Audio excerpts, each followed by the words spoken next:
അപ്പൊ കേരളത്തിലെ എല്ലാ ജില്ലകളിലും മഴ മുന്നറിയിപ്പുണ്ട്. അതുപോലെ തന്നെ പല സ്ഥലങ്ങളിലും പ്രളയ മുന്നറിയിപ്പുണ്ട്, ഉരുൾപൊട്ടൽ മുന്നറിയിപ്പുണ്ട്. അപ്പോ ജനങ്ങള് ശ്രദ്ധയോടുകൂടി കാര്യങ്ങൾ ചെയ്യാനായിട്ട് അധികൃതർ പറയുന്നുണ്ട്.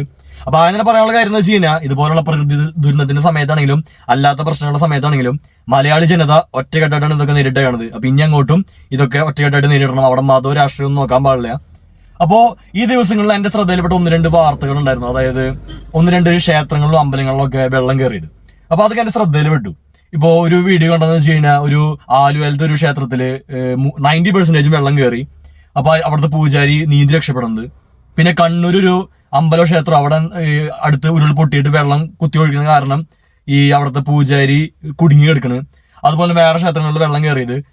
പിന്നെ ഈ പ്രാവശ്യം ക്രിസ്ത്യൻ പള്ളികളിലും മുസ്ലിം പള്ളികളിലും വെള്ളം കയറിയതിന് കണ്ടില്ല. പക്ഷെ നമ്മുടെ 2018 ഫ്ലഡ് സമയത്ത് ക്രിസ്ത്യൻ പള്ളികളിലും മുസ്ലിം പള്ളികളിലും വെള്ളം കയറിയിട്ടുണ്ടായിരുന്നു. അപ്പോ എല്ലാ പള്ളികളിലും, അത് ഹിന്ദുസിനെ മാത്രമല്ല, ഹിന്ദു ആയാലും ക്രിസ്ത്യൻ ആയാലും മുസ്ലിം ആയാലും എല്ലാ ആരാധനാലയങ്ങളിലും വെള്ളം കയറുന്നുണ്ട് ഈ ഫ്ലഡിന് സമയത്ത്. അപ്പോ ഇതിന്റെ വീഡിയോസിന്റെ അടിയിൽ ഒരുപാട് ആൾക്കാർ ചോദിക്കുന്ന കാര്യം എന്ന് വെച്ച് കഴിഞ്ഞാൽ, എന്റെ ശ്രദ്ധയിൽപ്പെട്ട കാര്യം എന്ന് വെച്ച് കഴിഞ്ഞാൽ, ആൾക്കാർ ചോദിക്കുന്ന മെയിൻ കാര്യം, ദൈവങ്ങൾക്ക് സ്വയം രക്ഷിക്കാൻ പറ്റണില്ല, പിന്നെ എങ്ങനെ ദൈവങ്ങൾ മനുഷ്യനെ രക്ഷിക്കും? അപ്പൊ ആൾക്കാർ കളിയാക്കിയിട്ട് ചോദിക്കേണ്ടത്, അതായത് ദൈവങ്ങൾക്ക് ഒരു രക്ഷയില്ല എന്ന് ആൾക്കാർ കളിയാക്കിയിട്ട് ചോദിക്കേണ്ട, ഒപ്പം വിശ്വാസികൾ ആത്മാർത്ഥമായ കൺസേൺ മൂലം ചോദിക്കേണ്ട, അതായത് ദൈവങ്ങൾക്ക് വരെ രക്ഷയില്ല എന്നുള്ള രീതിയിലും ചോദിക്കേണ്ട ആൾക്കാർ. അപ്പൊ 2 വിഭാഗം ഉണ്ട് അവിടെ. കളിയാക്കാനും ഈ പറഞ്ഞ പോലെ ആൾക്കാരുടെ സംശയം എന്ന രീതിയിലുള്ളൊരു, അല്ലെങ്കിൽ ദൈവങ്ങൾക്ക് വരെ രക്ഷയില്ല പിന്നെ നമ്മളാരെ രക്ഷിക്കുന്നുള്ളൊരു കൺസേണോടുള്ള ചോദ്യങ്ങളുണ്ട്. പറഞ്ഞ മനസ്സിലായി. അപ്പൊ ഇതിൽ പറയാനുള്ള കാര്യം എന്ന് വെച്ചാൽ, ഈ ഫ്ലഡും അല്ലെങ്കിൽ ഇതുപോലുള്ള പ്രകൃതി ദുരന്തങ്ങളും കേരളത്തിൽ മാത്രമല്ല, ഇന്ത്യയിൽ പല സംസ്ഥാനങ്ങളുണ്ട്, ലോകത്ത് പല രാജ്യങ്ങളുണ്ട്. അത് ക്രിസ്ത്യൻ രാജ്യങ്ങളായാലും മുസ്ലിം രാജ്യങ്ങളാണെങ്കിലും ഇപ്പൊ ഇന്ത്യ പോലത്തെ ഹിന്ദു രാജ്യങ്ങളാണെങ്കിലും എല്ലായിടത്തും ഒരുപോലെ പ്രകൃതി പ്രശ്നങ്ങളുണ്ട്. അതുപോലെ തന്നെ പ്രകൃതി പ്രശ്നങ്ങളല്ലാത്ത പ്രശ്നങ്ങളുണ്ട്, അതായത് മനുഷ്യനിർമ്മിത പ്രശ്നങ്ങളുണ്ട്. അതായത് ഇപ്പോ ഇസ്രായേൽ പാലസ്തീൻ യുദ്ധം, ഇറാനൊക്കെ ആയിട്ട് യുദ്ധം നടന്നപ്പോൾ അവിടെ ഒരുപാട് ക്രിസ്ത്യൻ പള്ളികളും മുസ്ലിം പള്ളികളും തകർന്നു മിസൈൽ ആക്രമണത്തിൽ. അപ്പൊ അന്നും ഒരുപാട് ആൾക്കാർ ചോദിച്ചു, ഈ മനുഷ്യന്മാരുടെ ഈ മിസൈലിനെ വരെ കീഴ്പ്പെടുത്താൻ ദൈവങ്ങൾക്ക് പറ്റണില്ല, അല്ലെങ്കിൽ ദൈവങ്ങൾക്ക് വരെ മിസൈലിൽ നിന്ന് രക്ഷയില്ല, പിന്നെ എങ്ങനെ മനുഷ്യന്മാർ രക്ഷപ്പെടും എന്ന് പലരും കമന്റ് ചെയ്യുന്നുണ്ടായിരുന്നു. അപ്പൊ വിശ്വാസികൾ ഈ കമന്റുകളൊക്കെ നേരിടാന്ന് വെച്ച് കഴിഞ്ഞാൽ, ഇതൊക്കെ ബാലിശമായ ചോദ്യം, അല്ലെങ്കിൽ ഈ ചോദ്യങ്ങൾക്ക് പ്രസക്തിയില്ല, അല്ലെങ്കിൽ അതൊന്നും ദൈവത്തിന്റെ കയ്യിലല്ല, അതൊക്കെ മനുഷ്യന്റെ കയ്യിലാണ്. അല്ലെങ്കിൽ ഇപ്പോ പ്രകൃതി ദുരന്തം വന്നാൽ അത് അവസാനം ആൾക്കാർ പറയും മനുഷ്യന്മാരുടെ കയ്യിലിരിപ്പ് കൊണ്ടാണെന്ന്.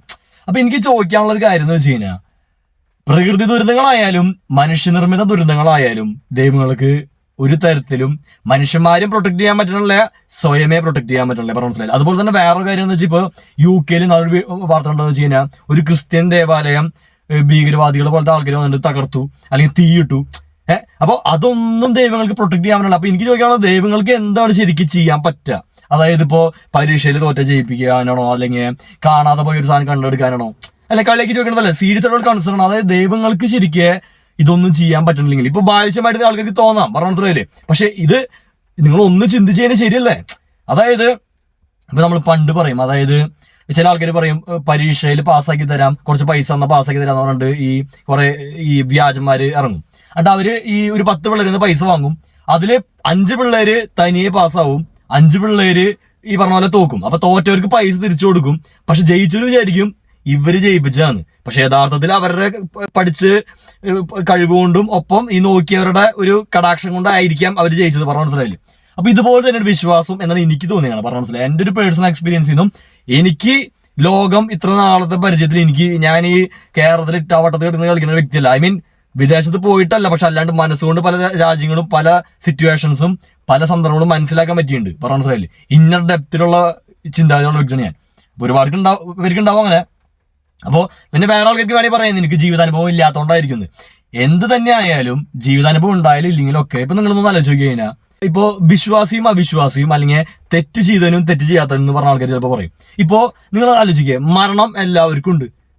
ഈ വിശ്വാസികൾക്കുണ്ട് അവിശ്വാസികൾക്കുണ്ട്. അല്ലെങ്കിൽ ഇപ്പോ കൊലപാതകം ചെയ്ത ആൾക്കായാലും നല്ല പ്രവൃത്തി ചെയ്ത ആൾക്കായാലും ഒക്കെ ഈ പറഞ്ഞ പോലെ നിങ്ങളുടെ ചുറ്റെടുത്ത് നോക്കിക്കോ, ഈ മരണം മാത്രമല്ല. അപ്പൊ ആൾക്കാർ പറയും ഈ അപകട മരണം എന്ന്. എത്ര പേര് അപകടത്തിൽപ്പെടുന്നത്? ഇപ്പൊ നിങ്ങൾ ഒരു വാർത്ത അല്ലെങ്കിൽ ഒരു ന്യൂസ് പേപ്പർ എടുത്തു കഴിഞ്ഞാൽ എത്ര പേര് മരിക്കുന്നുണ്ട്, എത്ര പേര് അപകടത്തിൽപ്പെടുന്നുണ്ട്.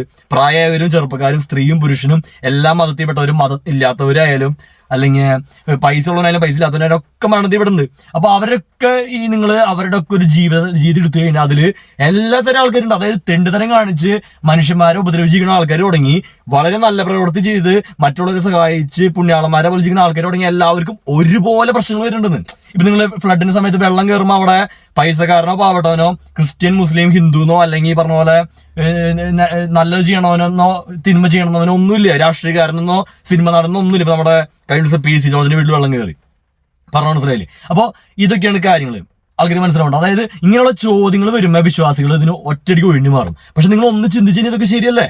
അതായത് എനിക്ക് മനസ്സിലായ ഒരു കാര്യം, ദൈവം എന്ന് പറഞ്ഞ കൺസെപ്റ്റ് എന്ന് പറയുന്നത് മനുഷ്യന്മാർക്ക് പണ്ട് നമ്മുടെ വളരെ ഈ സിവിലൈസേഷൻ തുടങ്ങിയ സമയത്ത് ദൈവം എന്ന് പറഞ്ഞത് ഈ പറഞ്ഞ പോലെ മനുഷ്യന്മാരെ കൺട്രോൾ ചെയ്യാനായിരുന്നു, ഈ മനുഷ്യന്മാരെ ഒന്ന് പേടിപ്പിച്ച് നിർത്തി കൺട്രോൾ ചെയ്യാനായിരുന്നു. പിന്നെ വന്നപ്പോൾ അത് ഈ പറഞ്ഞ പോലെ ഒപ്പം സൊസൈറ്റി ഈ മതങ്ങൾക്കൊരു ഗുണമുണ്ട്. അതായത് ദൈവം മതം അല്ലെങ്കിൽ ഒരു കൺസെപ്റ്റിന് ഒരു ഗുണമുള്ളതെന്ന് വെച്ച് കഴിഞ്ഞാൽ ഈ സൊസൈറ്റിയിൽ ഒരു പരിധി വരെ ആൾക്കാർക്ക് നല്ല രീതിക്ക് നടക്കാൻ, ഇപ്പൊ അത്രയ്ക്കില്ലെങ്കിൽ പണ്ടൊക്കെ ഒരു പരിധി വരെ ഒരു എന്ന് പറയാ നല്ല രീതിക്ക് മറ്റുള്ളവരെ ഉപദ്രവിക്കാണ്ട് അല്ലെങ്കിൽ മറ്റുള്ളവരെ ഉപദ്രവിച്ച് ദൈവം ശിക്ഷിക്കും എന്നുള്ള അങ്ങനെയുള്ളൊരു പേടി ഉള്ള അങ്ങനെ ഒരു ഉപയോഗമുണ്ട്. പിന്നെ എന്ന് പറഞ്ഞാൽ മെയിൻലി ഉള്ളതെന്ന് വെച്ച് കഴിഞ്ഞാൽ ദുർബലമായിട്ടുള്ള ആൾക്കാർക്ക് പ്രതിസന്ധി ഘട്ടങ്ങളിൽ അത് നേരിടാനായിട്ട് ഒരു താങ്ങും തണലും. അതായത് ഇപ്പോ ഈ നാട്ടുകാരും വീട്ടുകാരും കൂട്ടുകാരും ഇല്ലാത്തവരായാലും അല്ലെങ്കിൽ അങ്ങനെ മെന്റലി സ്ട്രെങ്ത് ഇല്ലാത്തവർക്കായാലും പ്രതിസന്ധി ഘട്ടങ്ങൾ നേരിടാൻ ഒരു താങ്ങുണ്ടെന്ന് ഒരാളൊപ്പുണ്ടെന്ന് തോന്നും. അത് ക്രിസ്ത്യൻസ് ആയാലും മുസ്ലിംസ് ആയാലും ഹിന്ദുസ് ആയാലും അല്ലെങ്കിൽ ബുദ്ധന്മാരായാലും അവർക്ക് ഇതുപോലൊരു എന്താ പറയാ ഒരാളൊപ്പം ഉണ്ട്. ബുദ്ധം ഇല്ല കേട്ടോ,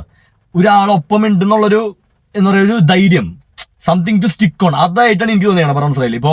ഇപ്പൊ ചില ആൾക്കാർ ഡിപ്രഷൻ വരുമ്പോൾ മദ്യപിക്കും അല്ലെങ്കിൽ മയക്കുമരുന്ന് ഉപയോഗിക്കും അല്ലെങ്കിൽ ദൈവത്തിൽ വിശ്വസിക്കും. ഇപ്പൊ മദ്യം മയക്കുമരുന്ന് വെച്ച് നോക്കുമ്പോൾ ദൈവവിശ്വാസം വളരെ നല്ല കാര്യം. കാരണം മറ്റേന്ന് പറഞ്ഞാൽ നമ്മുടെ ഹെൽത്തിന് എഫക്ട് ചെയ്യും, ഒപ്പം തന്നെ നമ്മുടെ ആക്ഷൻ കൊണ്ട് മറ്റുള്ളവർക്ക് ഉപദ്രവം വരും. പറഞ്ഞ മനസ്സിലായി? ഇപ്പൊ മതം കാരണം ഉപദ്രവം ഉണ്ട്. നമ്മുടെ ഇവിടെ അത്രയ്ക്കില്ലെങ്കിലും പല സംസ്ഥാനത്തായാലും പല രാജ്യങ്ങളായാലും മതത്തിന്റെ പേരിൽ ആൾക്കാരെ ക്രൂശിക്കുന്നുണ്ട്. അത് ക്രിസ്ത്യൻസ് ആയാലും മുസ്ലിംസ് ആയാലും ഹിന്ദുസ് ആയാലും. പറഞ്ഞ മനസ്സിലായി? അപ്പോ ഇതൊക്കെയാണ് മതത്തിന്റെ ഒരു എന്താ പറയുക വേറെ സൈഡ്. അപ്പൊ എനിക്ക് ഈ ഒരു സന്ദർഭത്തിൽ പറയാനുള്ള കാര്യം എന്ന് വെച്ച് കഴിഞ്ഞാൽ ജനങ്ങൾ ചിന്തിക്കുക, എസ്പെഷ്യലി വിശ്വാസത്തിലുള്ള ജനങ്ങൾ ചിന്തിക്കുക, ഈ ദൈവങ്ങൾക്കൊക്കെ ശക്തി ഉണ്ടായിരുന്നെങ്കിൽ അല്ലെങ്കിൽ നിങ്ങൾ പറയുന്നത് പോലത്തെ ഒരു ശക്തി ഉണ്ടായിരുന്നെങ്കിൽ പല നാശനഷ്ടങ്ങളും പല ദുരിതങ്ങളും ഒക്കെ ഒഴിവായേനെ. ഒരുപാട് ഇപ്പോൾ കഴിഞ്ഞ ഈ ഫ്ലഡില് 5-8 പേര് മരിച്ചിട്ടുണ്ട്. ഒപ്പം വയനാട് ലാൻഡ് സ്ലൈഡ് അന്നുണ്ടായപ്പോൾ 500ഓളം പേര് മരിച്ചു.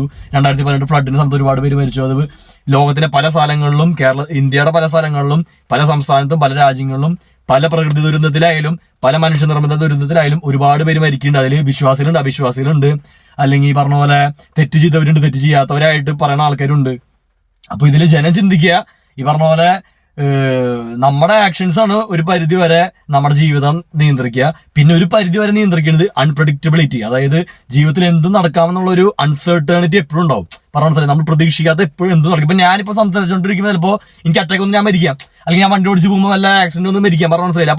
അപ്പോ ചില വിശ്വാസികൾ വന്ന് കമന്റ് ചെയ്യും, ദൈവത്തെ കുറ്റം പറഞ്ഞുകൊണ്ടായിരിക്കും അല്ലെങ്കിൽ ദൈവം ശിക്ഷിച്ചാണെന്ന് പറയാൻ കുറെ ആൾക്കാർ വരും. പറഞ്ഞ മനസ്സിലായില്ലേ? അതൊക്കെ ഒരു വേറെ വിഭാഗം വിശ്വാസികൾ. അപ്പൊ എനിക്ക് പിന്നെ പറയാനുള്ളത് ഈ വിശ്വാസത്തിലോട്ടാണ്. അതായത് ഇപ്പൊ ഞാൻ പറഞ്ഞതിൽ നിങ്ങൾക്ക് എന്തെങ്കിലും വിയോജിപ്പ് ഉണ്ടെങ്കിൽ അല്ലെങ്കിൽ ഞാൻ പറഞ്ഞ എന്തെങ്കിലും തെറ്റുകൾ ഉണ്ടെങ്കിൽ നിങ്ങൾ തിരുത്തി കമന്റിൽ രേഖപ്പെടുത്തുക. അപ്പൊ എനിക്ക് അറിയാത്തതുണ്ടെങ്കിൽ എനിക്ക് മനസ്സിലാക്കാമല്ലോ. പറഞ്ഞു ഇതുപോലുള്ള ഡിബേറ്റ് കൊണ്ടും ഇതുപോലുള്ള വീഡിയോസ് കൊണ്ടും ഞാൻ ഉദ്ദേശിക്കുന്നത് എനിക്കറിയുന്ന കാര്യങ്ങൾ നിങ്ങൾക്ക് പറഞ്ഞുതരാം, അല്ലെങ്കിൽ എന്റെ സംശയങ്ങൾ അല്ലെങ്കിൽ എനിക്ക് മനസ്സിലായ കാര്യങ്ങൾ നിങ്ങളോട് മുമ്പിൽ അവതരിപ്പിക്കും. ഒപ്പം തന്നെ എനിക്ക് അറിയാത്തതുണ്ടെങ്കിൽ ഈ കമന്റ് ബോക്സിൽ ഇപ്പൊ ഞാൻ എന്റെ മുമ്പത്തെ വീഡിയോയിൽ ഇപ്പൊ രാഷ്ട്രീയപരമായിട്ടായാലും അല്ലാത്ത സാമൂഹിക വിഷയങ്ങളായാലും ഞാൻ വീഡിയോസ് ചെയ്യുമ്പോൾ അതിൽ വരുന്ന കമന്റുകൾ അത് നല്ലതായാലും ചീത്തയായാലും ഒക്കെ ഞാൻ നോക്കും. പറഞ്ഞത് എനിക്ക് ചീത്ത കമന്റുകളെ കൂടുതൽ ഇഷ്ടം, അല്ലെങ്കിൽ എന്നെ തെറി വിളിക്കണതല്ല, അങ്ങനെയല്ല ഞാൻ പറഞ്ഞത്. ഇപ്പൊ ഞാൻ പറയുന്ന ഒരു പോയിന്റിനെ വിയോജിച്ച് അതിലെ തെറ്റുകൾ തിരുത്തിയ ആൾക്കാർ പറയുന്ന കമന്റുകൾ ഞാൻ ശരിക്കും ഫുള്ളിരുന്ന് വായിക്കും.